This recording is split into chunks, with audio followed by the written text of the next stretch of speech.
Today we are going to be talking about primarily the types of vectors and some definitions, and then just work on proving equivalency, okay, making them two even. So let's see, 26. Okay. The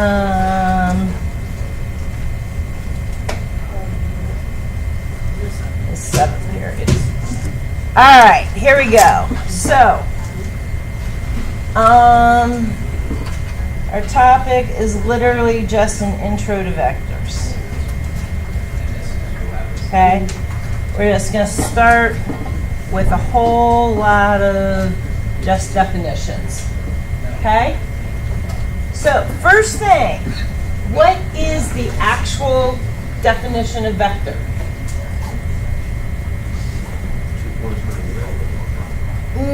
Yeah, okay.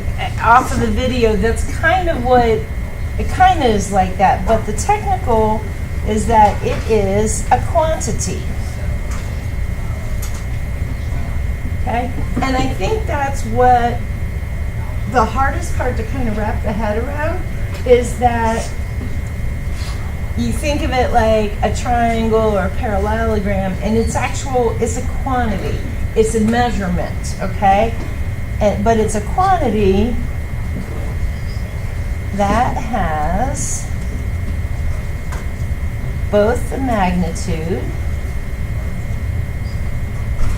which is what? What does magnitude mean? That's your size, perfect. And it has a direction.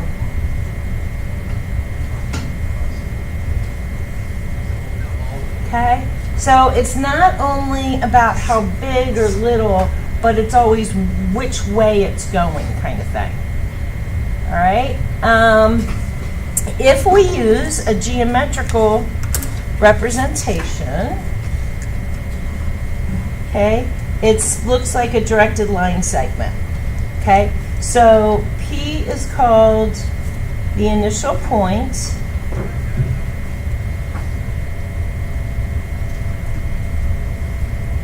All right, and Q is your terminal point. Or tail and tip. Okay? You've got the arrow because it's showing what direction you're going in. Good? All right, so they're denoted using your arrow like that. So I would write PQ with the arrow above it.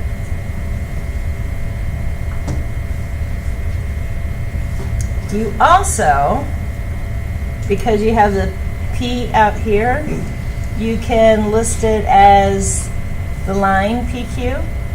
You can do a small p with a line over top, or you can use a boldface p to that's one thing that drives me crazy. Why have four things that mean the exact same thing? Let's do one and be done. But anyway, okay? Because I actually have another symbol. You can also do like double lines.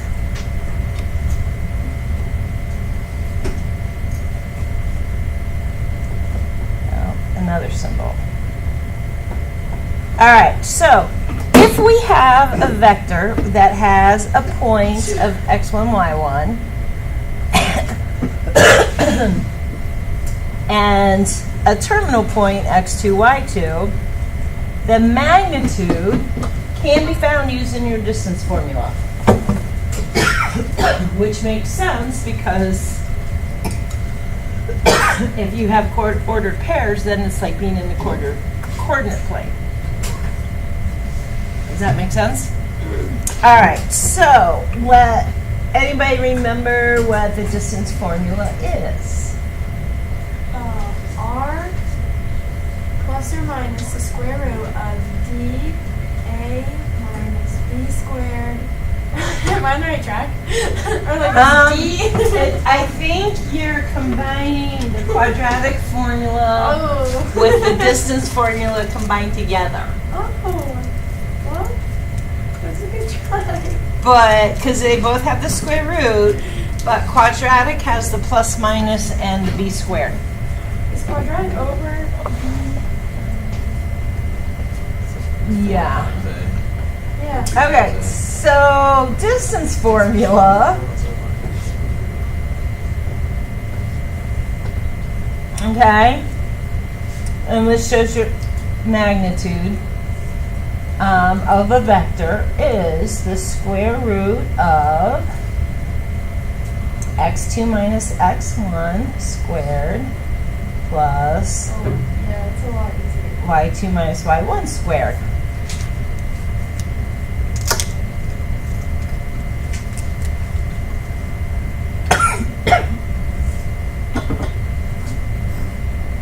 Okay, now magnitude, the actual math definition is the size of a mathematical object.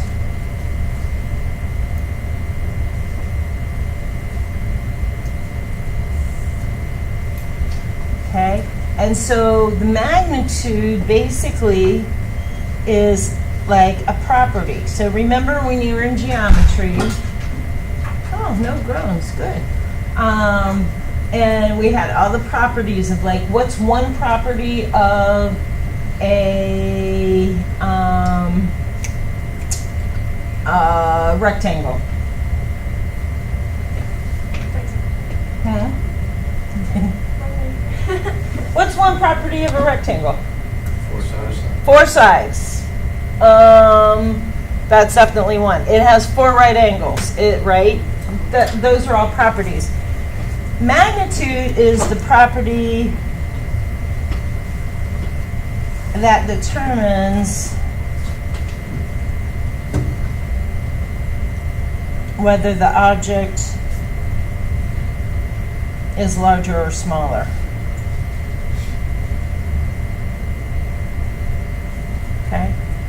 Which makes sense because it's all about size, right? Okay, so to find the magnitude, all you gotta do is use your distance formula.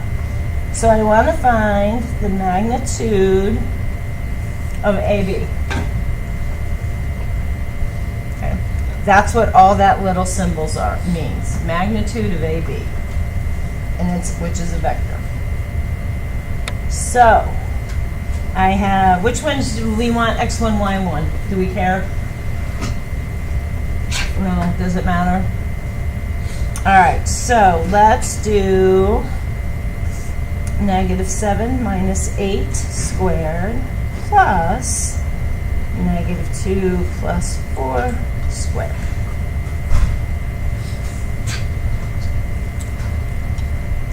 Which is going to give me -15 squared and 2 squared.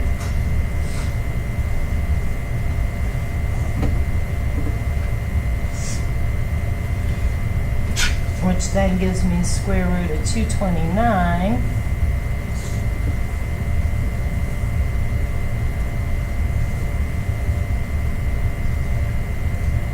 So, now do you understand why we did a review of how to simplify radicals? Got any, do we have any perfect squares in there?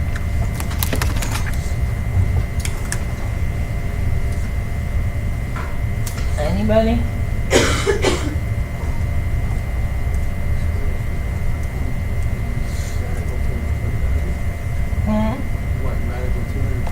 Yeah. Can we simplify that?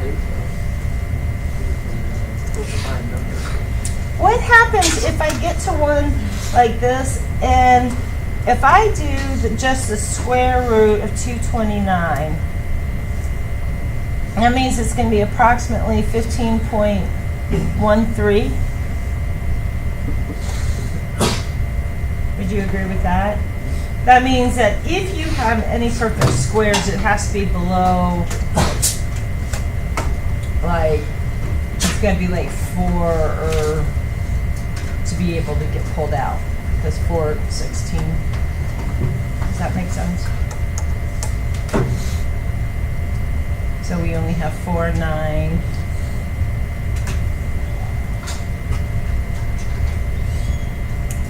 And 14, and none of those are. So that is simplified as low as you can go.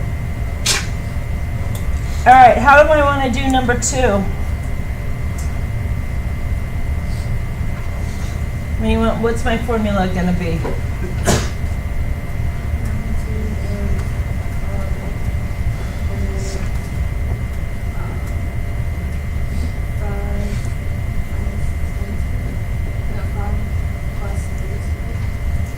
Like it.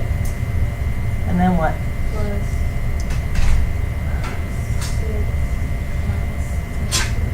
Like it. So that's going to give me 8 squared plus negative 4 squared.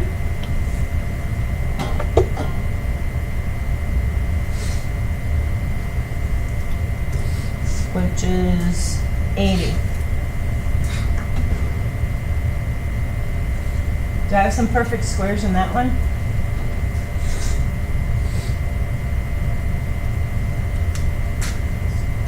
It's even, so I bet I can get at least a 2 out of it. Or I mean a 4 out of it. Because there's 4 and 20.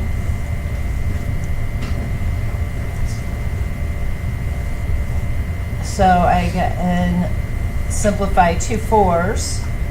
And be left with a 5.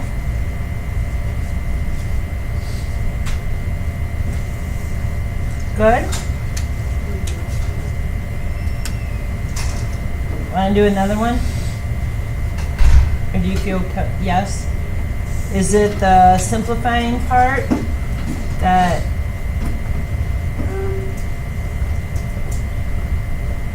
I think I'm got it. No, I'm going to do another one, but I'm just asking, is it the simplifying part that you're the weakest on, do you feel? Yeah. Okay. All right, so the magnitude of PQ is going to be, all right, how do I want to set this up? Let's do 2 plus 8 squared. And negative 9 minus 6 squared,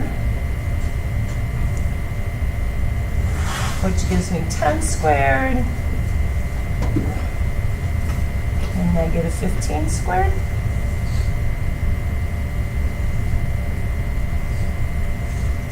which gives me 325. What can I automatically should I check to see if it'll divide into it? Yeah, by your 25. So 325 divided by 25. Oh, beautiful. That's 25 and 13. And since 13 is a prime number, I can just take the square root of my 25 and say 5 square root of 13.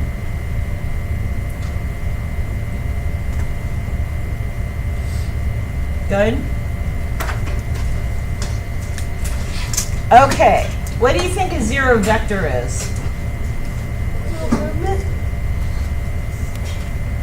Technically, yes. But it's just a vector with a magnitude of 0. That's it.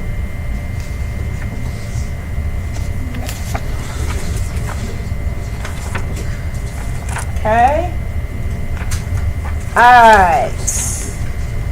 Now, let's talk about types of vectors.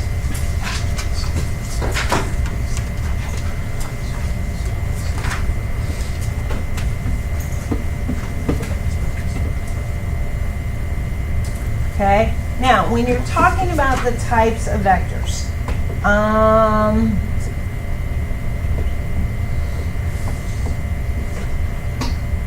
this one's kind of confusing because what are two parallel lines? Right, two lines that never intersect. That is not parallel vectors, okay? Parallel vectors have the same or opposite direction, okay? But they don't have to have the same magnitude, so they don't have to have the same size. So I could have vector A running like that, and I could have vector B going like that. Different sizes, not the same direction, but they're still considered parallel. Do they have to be side by side? If you're going opposite directions, you might be going like straight up and down, the other one goes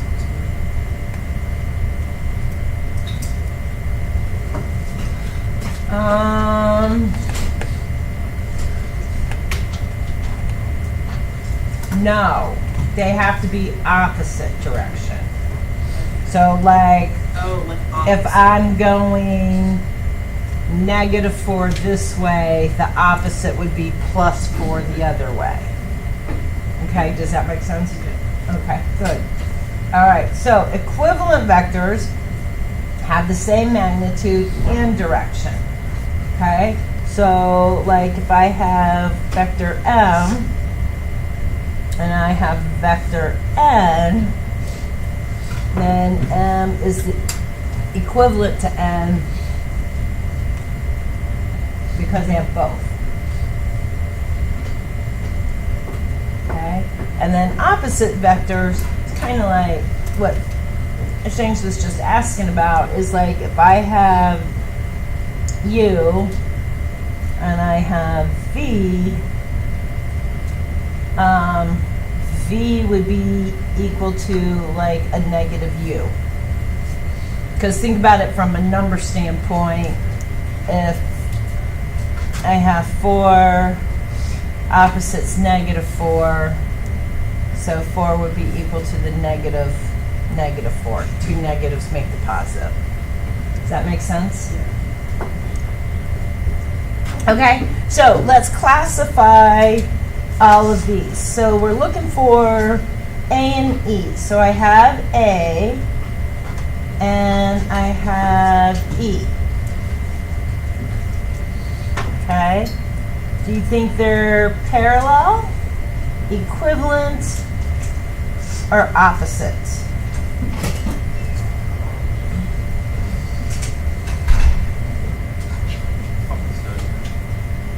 None. Opposite, equivalent. Oh, A and E? Yeah, A and E. So we're looking at this one and this one. So I was looking at C. Okay, now equivalent vectors have to have the same direction. Are they going in the same direction? No, okay. But parallel, it doesn't matter, the direction doesn't matter. Or they're same or opposite directions, which are that same, but they don't have to have the same magnitude or size. Do those look like they have the same magnitude or size? Yeah. So that would be this opposite vectors. Does that make sense? All right, let's look at I and F. So I and F. Okay. Do they look like they're the same size? So we're looking at either these two. Are they going in the same direction? So that would make them equivalent. Yes. Okay. Let's look at D and E. Where's D? D and E. Oh, we've already. Okay.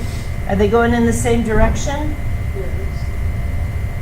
Okay, so same direction, so it's got to be parallel or equivalent. Are they the same magnitude? No, that makes them parallel. This makes sense to you guys? Awesome. All right, then B and G, do they look like the same size? Yeah. Yeah, they do look like the same size, so it's not going to be that one. It's either going to be equivalent or opposite. Are they going in the same direction? No. Are they going in opposite direction? Oh wait, yeah, because one's going up. No, because one's negative, one's negative, and one's positive, but it's not going to, this would be like negative 6. The slopes are the same.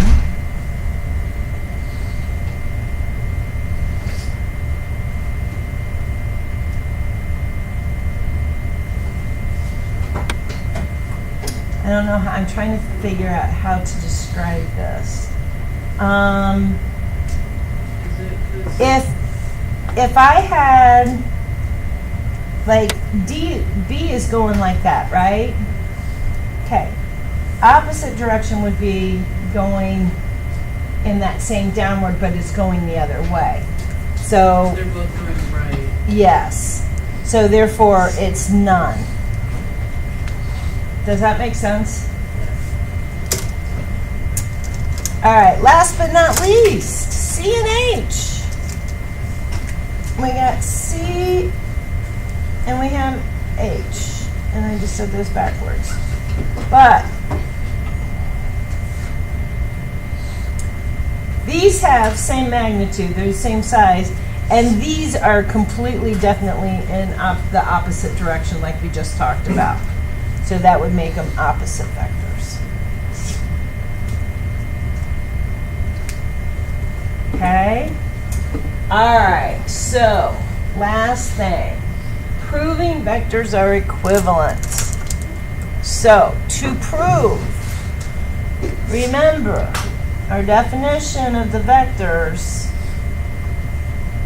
is magnitude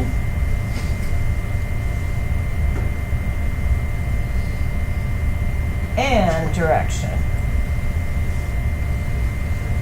Okay, so to show two vectors are equivalent, you have to have the same magnitude, so we have to use the distance formula, and the same direction, so we have to use the slope formula.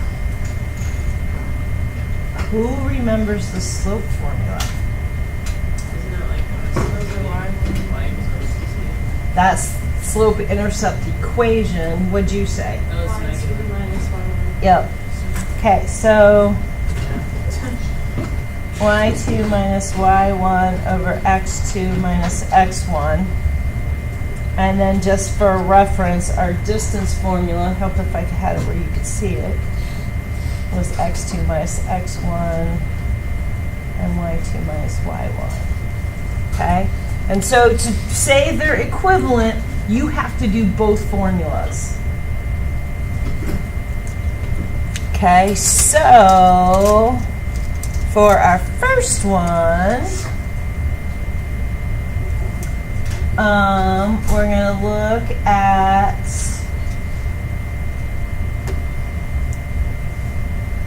the magnitude of AB is going to be -6 plus 2 squared and -7 minus 3 squared.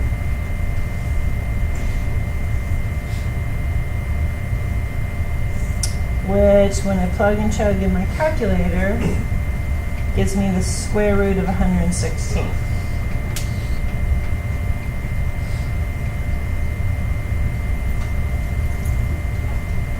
Good? Now, do that for the other vector.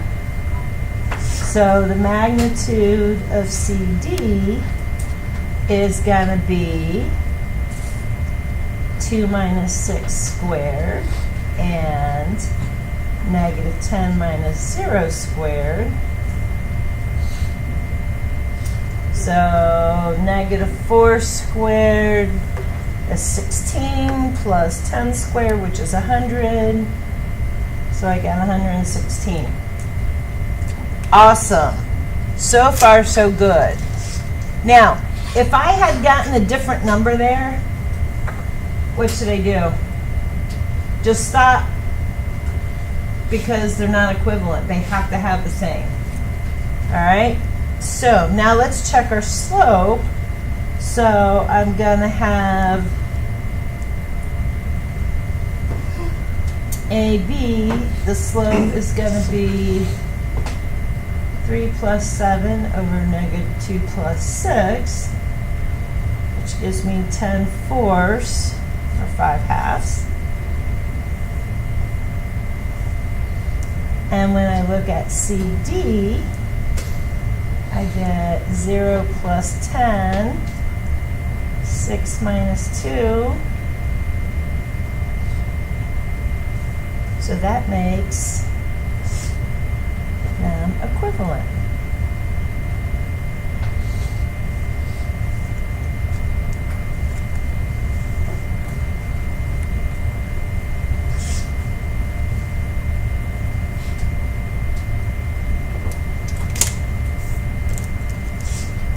Let's look at AB and CD on the next one.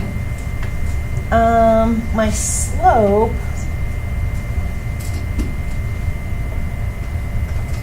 I'd have negative 4, whoops, I can't write. Negative 14 plus 2 and 6 minus 2.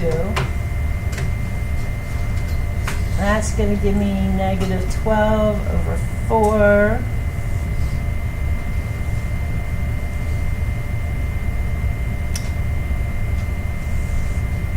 My CD slope, I'd get 4 plus 8 over 1 plus 3. Uh-oh. Do I have the same slope? No. It's similar, but it's not the same, and so they are not equivalent. And so I don't even need to check their size, because I know they're not equivalent just based on that alone. Okay?